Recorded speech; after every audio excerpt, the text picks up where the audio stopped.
other shows we have for you to enjoy at myclassicradio.net. The Avengers was most certainly not a household name in South Africa prior to the radio series. With no national television service until 1976, the mechanism simply was not present in the country to show television programs to mass audiences. While many other countries reveled in the filmed adventures of John Steed and company, South Africa was not equipped to join in the fun. The series took Britain by storm and made a major impression in the American markets, being that greatest of rarities, a British series given a network transmission slot. However, as a filmed series, rather than a videotaped one, The Avengers was able to gain a modicum of exposure in South Africa through film rentals. Come and listen at myclassicradio.net.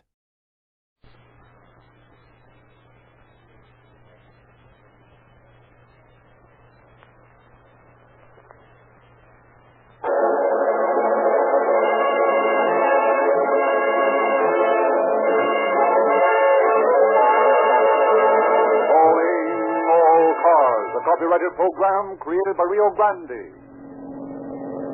Fresno County Sheriff's Office calling all cars. Attention all cars. Broadcast 227 regarding a missing person. Be on the lookout for a man described as of French Basque descent. 5 feet 8 or 9 inches. About 140, 145 pounds. This man was last seen on February 8, 1915. That's all. Rosenquist.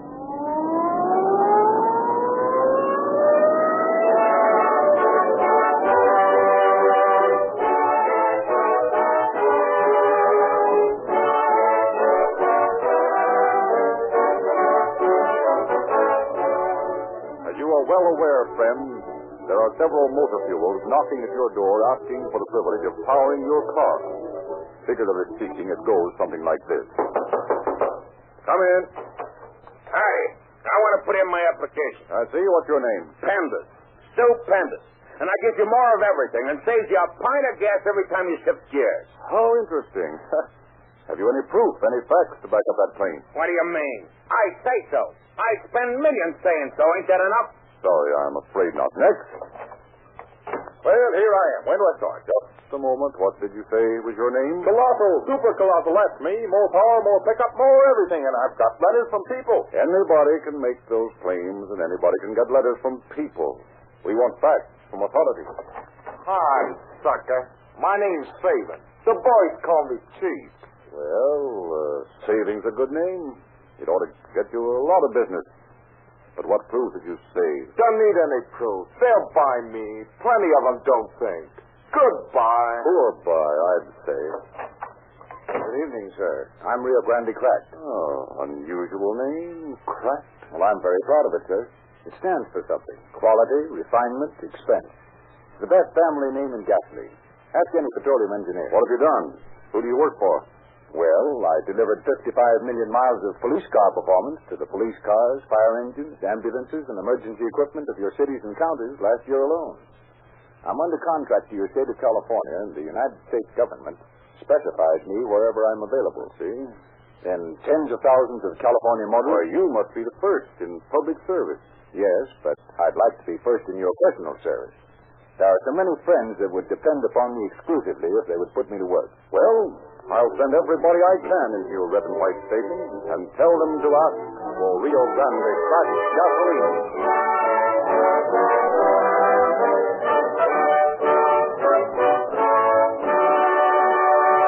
We are glad to be privileged to present again on Calling All Cars the Sheriff of Fresno County, George Overholt.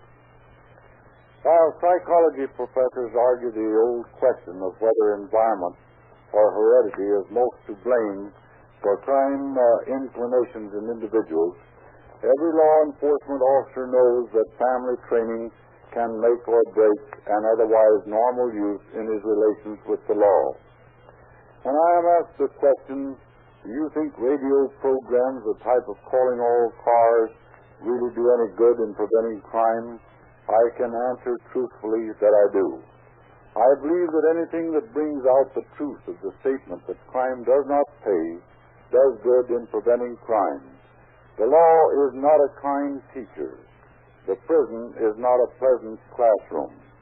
Our problem today is to prevent the youngster from starting his life of crime and to discourage the first offender from repeating his offense.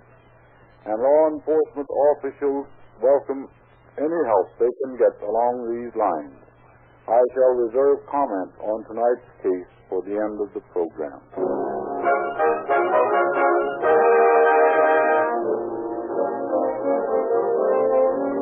Our scene opens on a cold day in February of 1915 in the little town of Huron in central California. I tell you, Maria, these things are all lies. There is no other woman but you. There never has been any other woman, and there never will. But Mrs. Moran, she told me. I do not care what she told you. It is not true. Oh, Maria, can you not see I love you? Look at me. Do I look like one who would lie to you? No. Why do you not trust me? I don't know. Do you not love me? I think so. You think so? Do you not know? Oh, Cipriano, sometimes when I am alone at night, and the moon is shining so bright outside, and I can look way over there at the mountains, with the snow so cold and white and still, something seems to say to me, Cipriano loves you. You love him. Life with him will be calm and peaceful and strong, just like those mountains. Then I am afraid. I see storm clouds over the mountains, and the wind howls across the plains, and the moon does not shine anymore. And I think maybe life will be like that with us, stormy and cold and bare. Oh, life will not be like that to us, Maria. I love you. I will always love you. You love me too, but you are young. You are afraid. Is that not so? Sometimes I am afraid. Oh, do not be afraid, Chiquita. I will protect you. I will be like a mountain, strong and calm. But I will not be cold, querida mia. Let the clouds come and hide the moon. Let the winds come and howl around the houses like hungry coyotes. My arms will be about you, and you will be safe and warm. When you talk to me that way and hold me in your arms, I forget about the storm clouds. My heart wants to sing and tell everybody, I love Cipriano. He loves me. We are going to be married. Oh, querida. Te amo. Querida mia, te amo. Here, what's going on out here? Get into the house, Maria. Get, I say. But Mrs. Moran, I did not do anything wrong. You want to keep on working for me in my house, Maria? Yes, Mrs. Moran. Then get. As you, young man, I've told you a dozen times, stay away from here. That girl's too good for the likes of you. Who are you to say Maria is too good for me? I love Maria. She loves me. We are going to be married. You cannot stop us. I can't say. Well, that's what you think.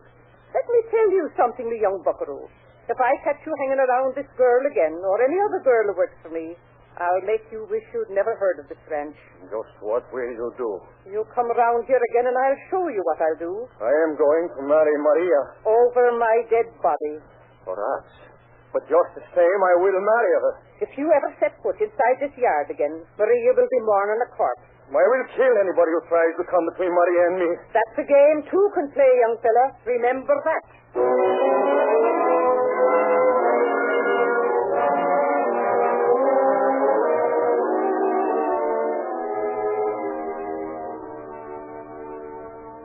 Cipriano, my friend, what is the trouble? Maria. What about Maria? That Moran woman is turned her against me. That's nonsense. I thought Maria loved you. She did. Then how did Mrs. Moran turn her against you? Well, that I do not know. But she has. When did you see her last? Maria. A week ago. I went to see her last night, but she would not talk to me. Well, forget her. Women are like that. Maria is not like that. Nah, they're all the same, I know. Do not say things like that about Maria. Oh, here, don't get angry, my friend. I meant nothing against her. Just all women. That has been my experience. She is not like that. You're a hot-headed fool, Cipriano. Don't call me fool. Oh, come on, cool off. Forget the whole thing. Oh, I'm sorry, Constanta. I lost my head. I've been so worried. Why don't you go away? Some other place to work. Try to forget Maria. Where would I go? I have no money. Only my teams and wagons and a little piece of corn lands up the creek. You might sell your team? Who would buy them? All the men we know around here are poor men like ourselves. Well, even you need money as badly as I do. I will tell you a secret, my friend. I have $1,700 in the bank. You have? Yeah, I have been saving it for a long time. But why? I thought maybe I might be able to persuade you to sell me your outfit. I could start in business for myself. Oh, but $1,700 is not enough. I would have to have at least $2,000. The outfit is worth much more than that. I know it. But I know a fellow who will buy one of the teams from me, and with that I could pay you the rest of the money. Oh, that's wonderful. I can leave yours then. Yeah. I can go someplace where no one knows me and start all over again. Yeah, it is a great opportunity, my friend. When can you get the money, Constance? Just as soon as I see the other man. And when I have looked at the land. Looked at the land? Oh, but yes, the land. It is good land. Oh, I don't doubt it, Cipriano. I don't doubt it, but I want to see for myself if it is good corn land. Well, I've raised many crops of corn on it. But I still must look at it for myself. Oh, very well, then.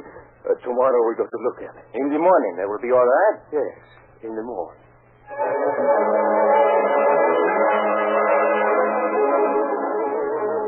Early next morning, as a steady rain blew across the Kettleman Plains, two men drove along the deserted road that led to the cornland. Curious eyes watched them drive away. Curious minds wondered why Constance McVeigh and Cipriano Hurtason were driving down the country road in the rain behind a pair of borrowed horses. Late in the afternoon of that day, Constance McVeigh returned the weary team to the stalls of Huron's own livery stable. In the surrey, mud-splattered, lay a muddy shovel and a paper bag filled with mushrooms. The cold February night had fallen, and the light of scattered lamps was appearing in windows as Constance McVeigh unhitched his tired horses and went into the office of his employer, Mike Xavier, owner of the stable. Hello, Mike. I'm back. Have any trouble? Trouble? With mud. Oh, no. I went out and drove around over the land a little. Wasn't very muddy. I put the team up and fed them. Okay. See you in the morning. Oh, Mike, here's a bag of mushrooms I picked out there today. Maybe your sister could use them, huh? Mushrooms? Yeah. Sure. Thanks, Constance. And, Mike, I'm going to San Francisco tomorrow. I wonder if you could get somebody to take my place right away. Ain't this a little sudden? Well, not exactly. You see, I got to run up to San Francisco for a week to send up the papers on Cipriano's stuff, and, well, I'll be wanting to start my own business when I get back. Well, I guess I can make some arrangements. Thanks, Mike. I appreciate that. Well, I'm going over to the room. If Sam come in, send him over, will you? Sure.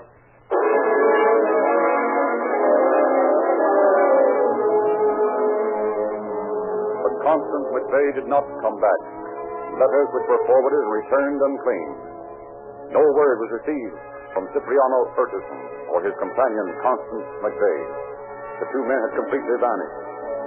The rain ceased and February became March.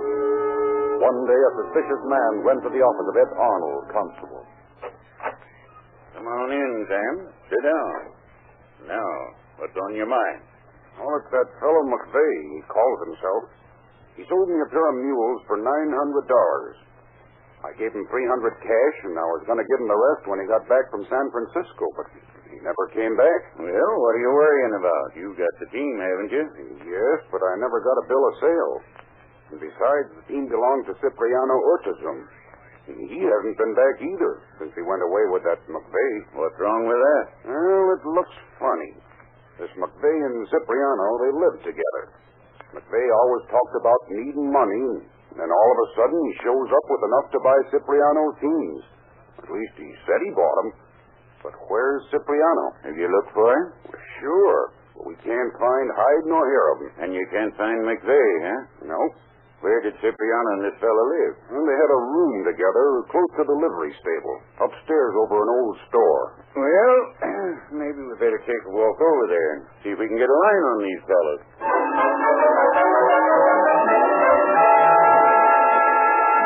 This the place? Yep, this is the place where they lived. Certainly torn up. Hey, wait a minute. But there's the suitcase that McVeigh said he was taking to Cipriano. Yeah? Let's take a look. Well, looks like McVeigh didn't take Cipriano's clothes with him. He said he was. Did you say this McVeigh fella left here with Hurtison? Yep. And came back alone? That's right. Know anybody who might have a grudge against Cipriano? Well, he had a few arguments with Mrs. Moran. Anything serious? I don't know. What did they argue about? Cipriano's girl, Maria. Woman, eh? I think it'd be a good idea to talk to Maria.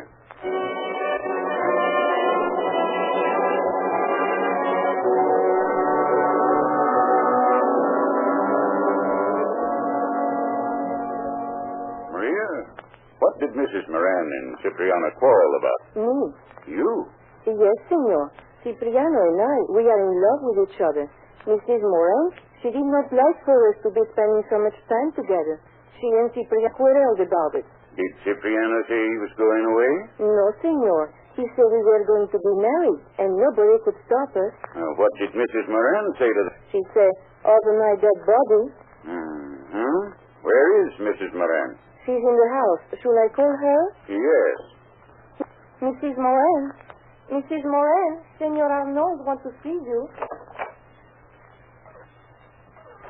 What is it, Maria? Senor Arnold, the constable. He wants to talk to you. Oh, hello, Ed. How are you? Pretty good, Mrs. Moran. And you? Can't complain. It looks like they're going to have a lot of trouble over in Europe. Ed, did you want to talk to me about the war or something else? Well, as a matter of fact, I'm trying to get a line on young Hurtison. What about him? That's what I'm asking you. I don't know anything about him. I told him to clear out of here and stay out and keep away from Maria. I haven't seen him since. And when was this? About a month ago. Why? Just curious. You're more than curious, Ed. What's on your mind? You didn't do away with Cipriano, did you? Are you crazy? Nope. But he hasn't been seen since you had a fight with him, and you say you did have an argument. I'm just putting two and two together. Well, you're getting the wrong answer, Ed. I don't have any idea where the boy is or what happened to him. What makes you think something's happened to him? Well, nothing particular. All I know is he was supposed to have left town with that McVeigh fella. Find him, and you'll know where Cipriano is. I've already checked on him. He's missing, too. Listen, Ed, I'm not afraid of any investigation you might make. But I'll tell you somebody who saw McVeigh before he took the train. You might try talking to him. All right. Who is he? Hugo Subran, the blacksmith. What does he know about Hurtison? Why don't you ask him? All right. Think I will.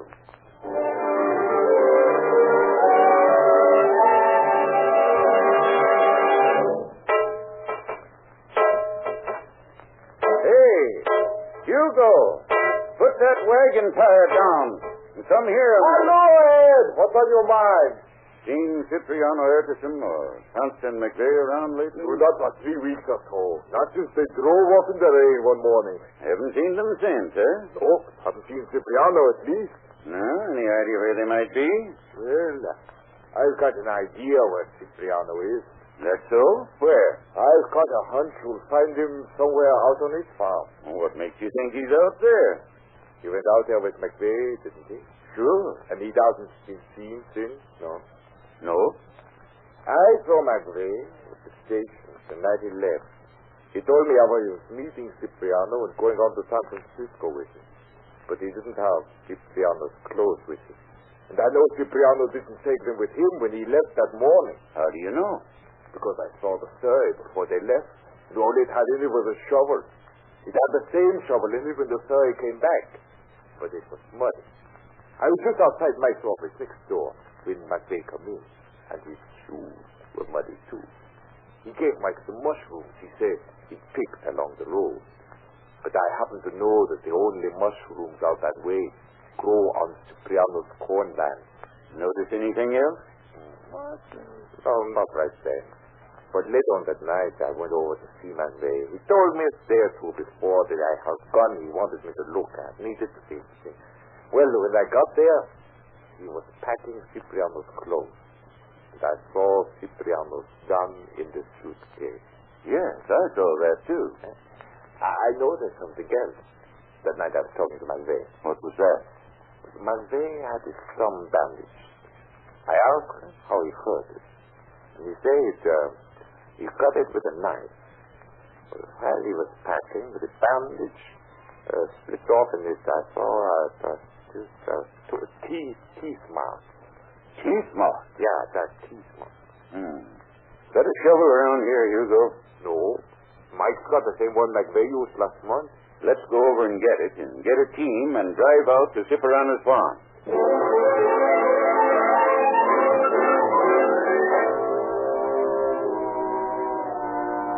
Hastily hitching the same team that had been driven by McVeigh and Ortism a few weeks before, Constable Arnold and Hugo Suberon started out, following the route McVeigh had said he followed.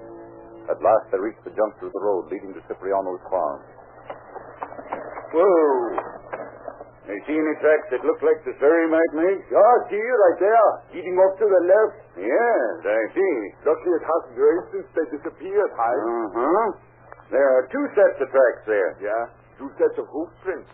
One set coming out and one going in. Looks like the team was being driven pretty fast coming out. Yeah, at least at a trot. Well, we might as well get on over to Cipriano's farm. It's straight ahead, about a mile. Get that. Come on, get along.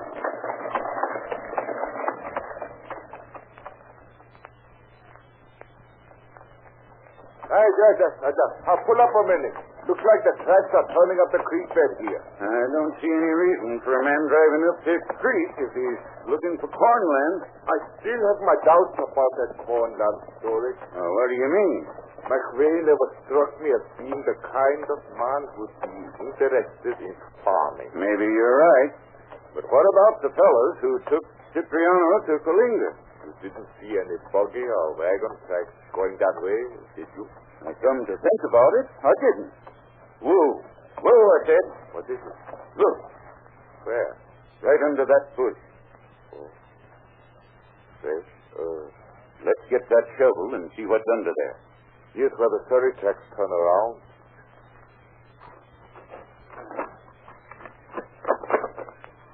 What do you think you'll find? I don't know yet. There are a lot of tracks around here. Footprints. But do you notice that only one set of them lead away from here? Yeah. That looks bad. I'm afraid it does. Found something? The body of Cipriano Urtasun.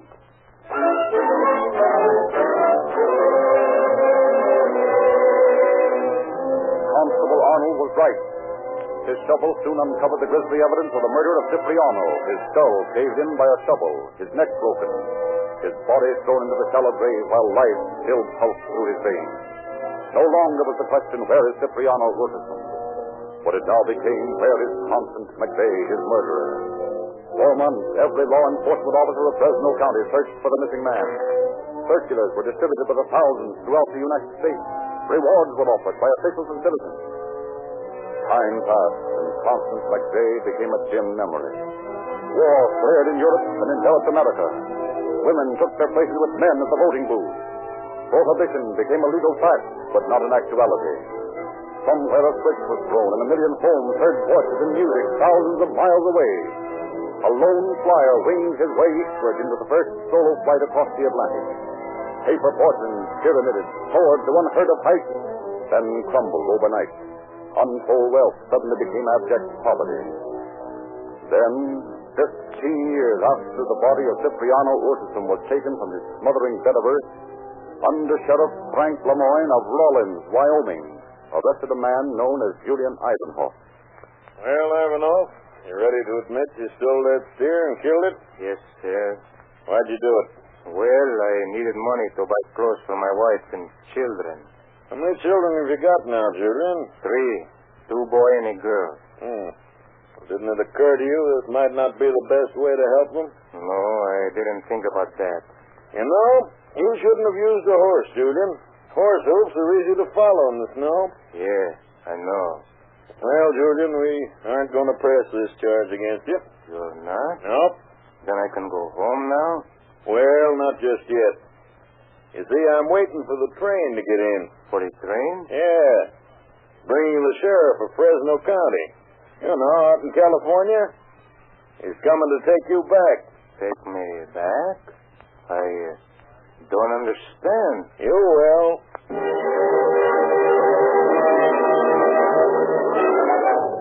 Ivanov, this is Sheriff Jones, the officer I told you about. Howdy, McVeigh. Here's that circular, Sheriff. Well, I'll be doggone. March 22, 1915. That's a long time, Lemoyne. Well, I wired you as soon as we found it. Charlie Johnson, that's my jailer, and I were looking through some old warrants and wanted circulars the night we arrested Ivanov, or, as you call him, McVeigh, for stealing a steer. That name seemed familiar to us somehow. When we found that circular, I knew we had your man. He hasn't changed much, has he? No, not much. Well, when do you want to start back with him? Oh, just as soon as Sheriff Orton will let me take him. Well, I guess we might as well let him tell his family goodbye and get him ready to go.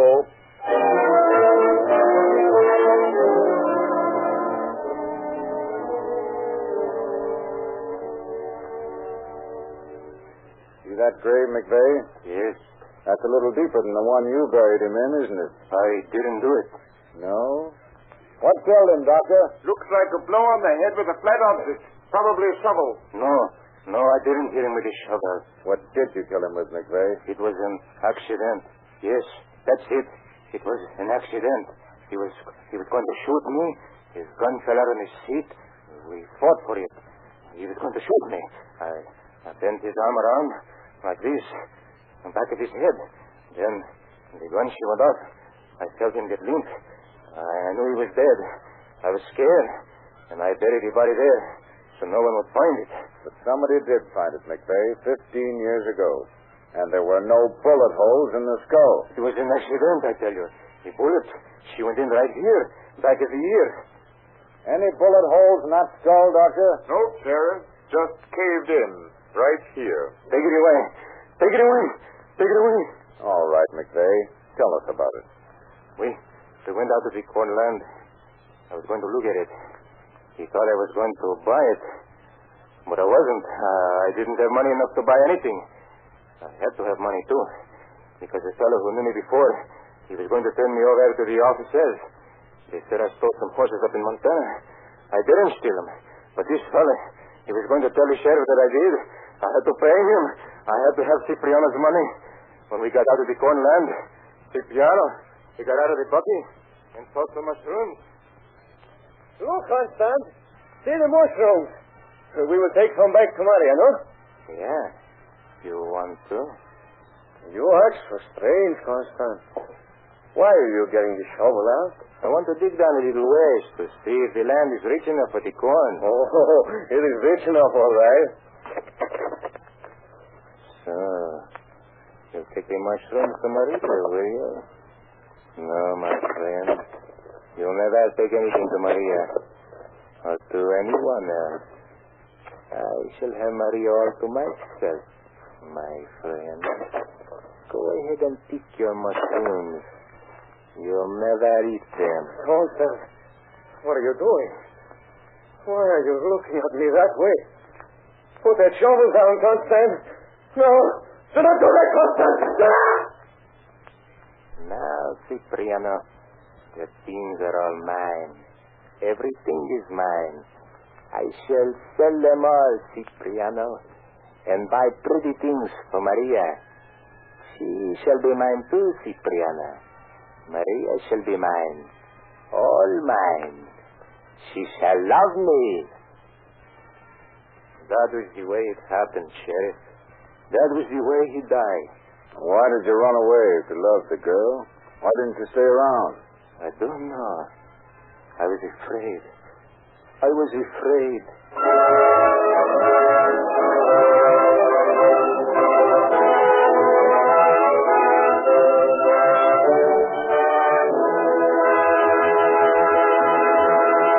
In just a moment, Sheriff Overholt will conclude our program. I have a confession to make, friends. Rio Grande cracked gasoline has a police record. It has a record 55 million miles long, achieved in a single year by being the gasoline that powers more police cars, fire engines, ambulances, and other emergency equipment wherever it is sold than any other brand. Think of it. A 55 million mile endorsement by the most qualified buyers and users of gasoline. And now, building that record to even greater heights is the fact that the state of California and the United States government have recognized the superior qualities of Rio Grande Craft and have specified it for use in their emergency automotive equipment. In the face of these facts, how can an intelligent buyer use so average gasoline? Drive into the nearest red and white Rio Grande station. Tank up with Rio Grande Craft.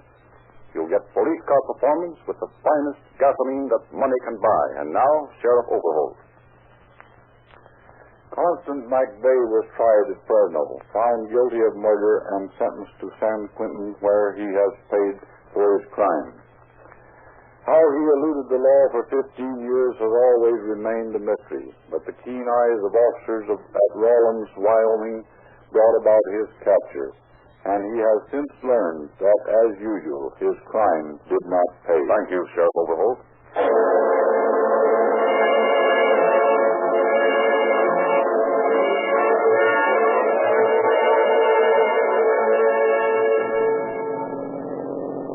County Sheriff's Office calling all cars, attention all cars, the Camp Lake to broadcast 227 regarding a missing person.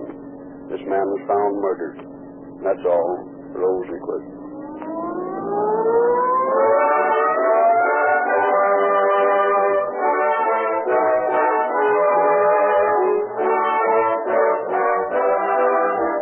This is your narrator, Frederick Lindsley, bidding you good night for Rio Grande.